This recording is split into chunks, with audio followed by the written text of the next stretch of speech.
If you're unsure of how to fund medical school abroad, then watch this video. Now, in university and abroad, your three main spenders are your school fees, your rent, and your maintenance. And by maintenance, I mean like groceries, transportation, etc. Now, I'll be focusing more on school fees because when schooling in Poland, the most expensive thing to consider would be your school fees. Now, back in my day, and by my day, I mean like 3 years ago, the school fees for my university in Łódź in Poland was 12,600, but now it has increased. For first years you'll be paying 14,400 euros, and from second year onwards you'll be paying 14,200 euros. Now, for Irish students, studying medicine abroad is a much more expensive option than if you were to do it here in Ireland.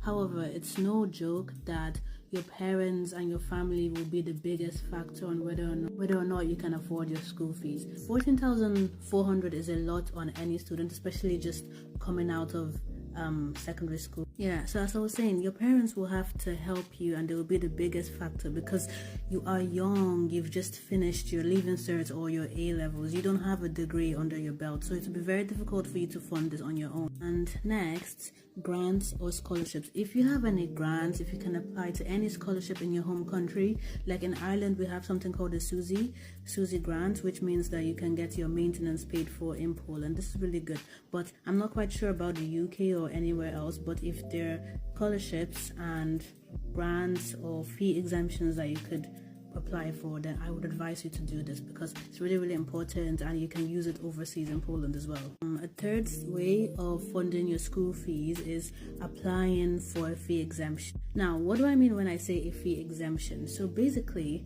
in my university in Poland, from your second year onwards, you can talk to the dean and talk to the student government to see if it's possible to pay your school fees in installments.